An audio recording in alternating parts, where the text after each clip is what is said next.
of this great nation has come so far, but still we have so far to go.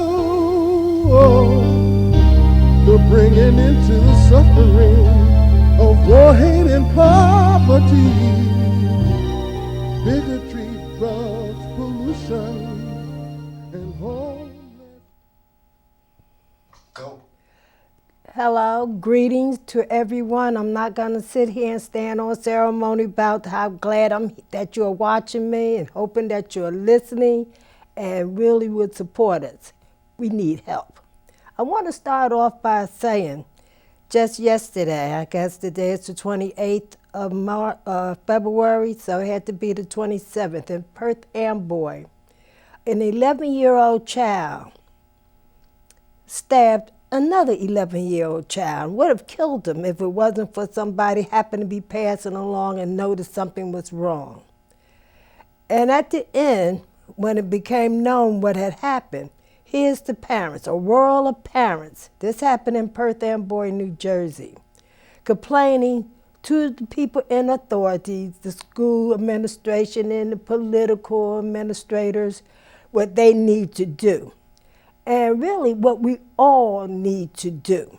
I've seen all these parents out there, and pointing their fingers in anger. And I'm wondering, where are they at? I mean, why don't we all come together and take patrol over our community? In East Orange High School, before it became Cicely Tyson, I learned that the children were going in the front door, sneaking out the back. And I made this known to the principal, and he didn't know it. So he'd be there at the front door, and I'm at the back. And the kids go in, and all nice, and they're out the back door, and there I am, trying to explain it. But once the children realized that we were watching, they stopped that nonsense. There's a lot of parents who are at home, and we're going to need to take that extra time to be at school, to be in the community, and help those who vow to help us to improve. But sometimes, and really most times, they got their hands full. Yes, we feel as though they need to do better, and they do, but we all need help. It's not just their problem, it's our problem. And we all have to come together. I know there are some politicians, they come in there and they want to do better, but for some reason, it's hard. And a lot of times, because it's hard, they fall short on us. But we have to still make them accountable. But we have to be accountable also because we all suffer. What recently happened in Memphis, where 5 African-American men killed a young man. This young man had never committed a crime. Very young. A father trying to get to his mother. A lot of people feel like, well, my children are good. I'm sure this family did at one time too. And look what happened. So we never know when we are going to become an innocent victim. So we all have to be ready. Just because yours is good and mine's going to college or whatever, does not mean that one day they will end up like Tyree Nicholas or the Central Park 5 and other innocent people, some way or other, either in jail or in the grave. So that means we all have to be responsible. It's not theirs, it's ours. So I want to get that out and suggest some of the things or to prove to you how we are needed and suggest coming together. I've been out here since 1979. We're not funded, we're not paid. And what little resources that we have done a lot. So we know, I looked up at Harriet Tubman. I mean, look what she went through. And look what all that she did in the worst kind of way. I tell people I'm blessed, because Harriet's out there hungry. And I do have soup kitchens at the church Dunkin' Donuts, the Harrison Diner, and other places, Burger King, that I could always stop in. Because when I was homeless, when I started feeling sorry for myself, I used to start to cry and wanted to stop. And then the divine spirit tells me, oh, girl, you got it made. Think about Harriet Tubman and Dr. King and all of them and what they went through. And they went through a lot. Malcolm X, a week before they actually killed him, they burned up his house with his children, his family, all in there. And then they come to the mosque and they shoot him down in front of these families. These are the things that they went through. And we could do better if more of us go through it with them. We can't expect them to give up their life so that we can have it better. The buck doesn't stop with them. It continues with us. And I want to prove to you that there is a conspiracy. You know, when they brought us here from our native land, there was a plan to make us slaves. They didn't tell us that. They made us think, oh, we come with us. We're going to treat you so nice and all like that. In the meantime, they set us up. And they got us thinking we don't love each other. It's our fault. But in order for the people who brought us here and made us slaves, in order for them to be successful in their mission, the first thing they had to do was to turn us against each other. And they did a good job. They turned the husbands and the wives against each other. They took their manhood. They took our womanhood. They took our children. They not to listen to us, not to do what we say do.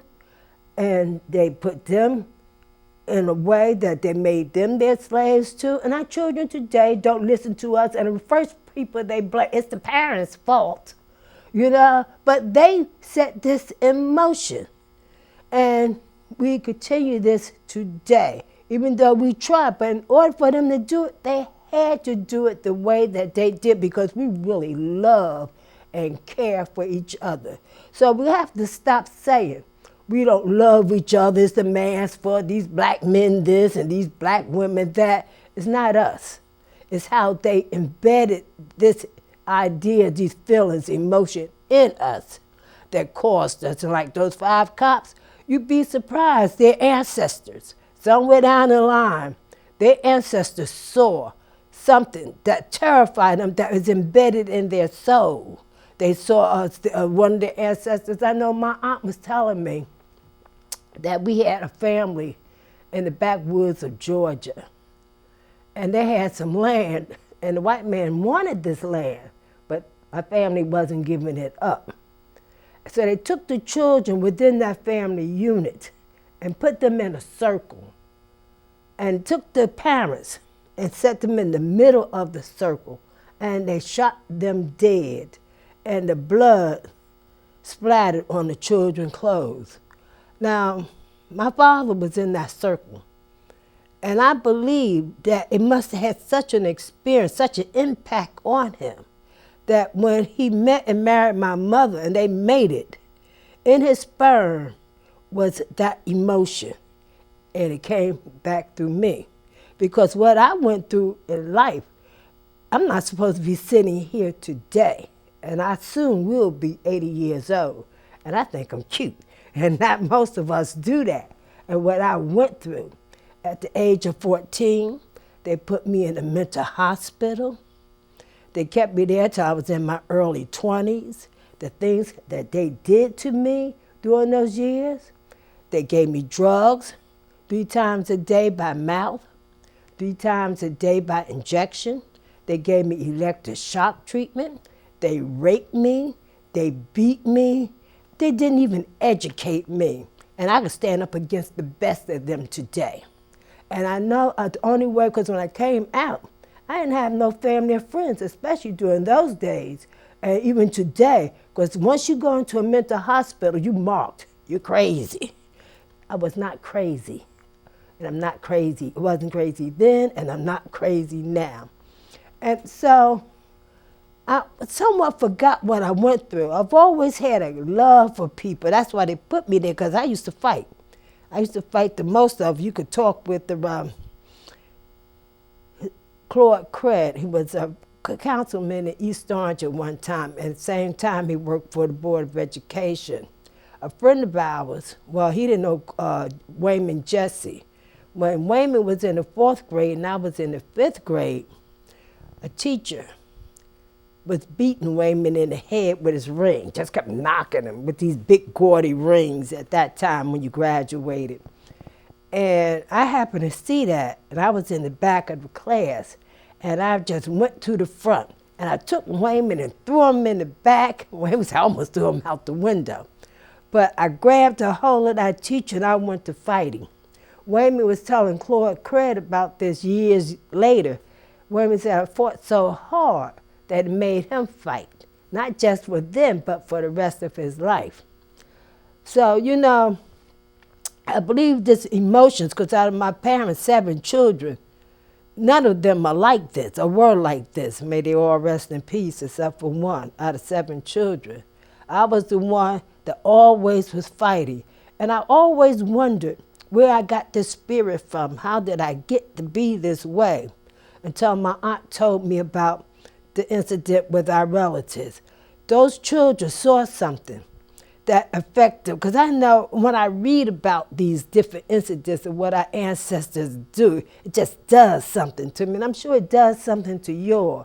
And it just doesn't do it for that moment. I think it goes deep within us.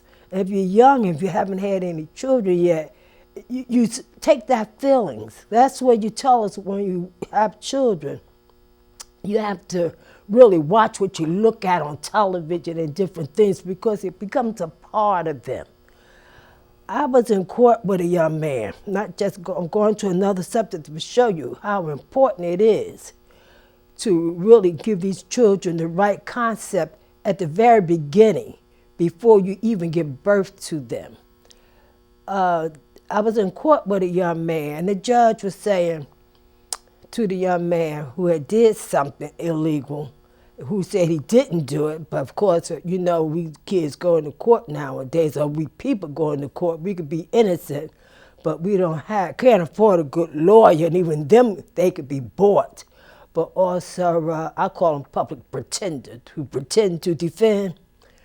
Well, the judge was telling, they found the young man guilty.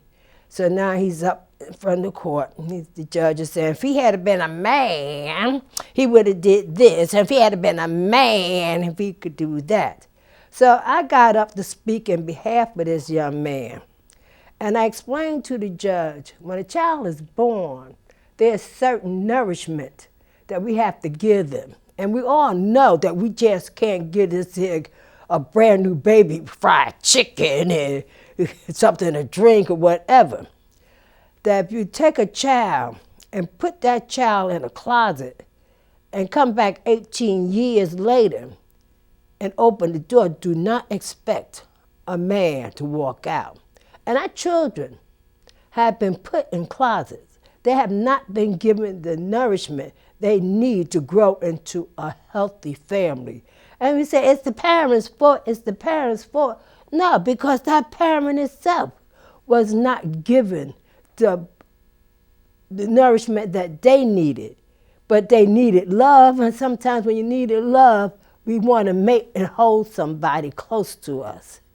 And just to get that feeling to feel good. And the consequences of a baby comes. And you will love this child, but we don't have the ability to take care of it properly. And we have to be aware of that, and we have to stop pointing our fingers. You need to be a better mother. But you don't know what that person went through as a child. So we have to stop and think and stop blaming. We have to understand where we came from and how it is affecting us today.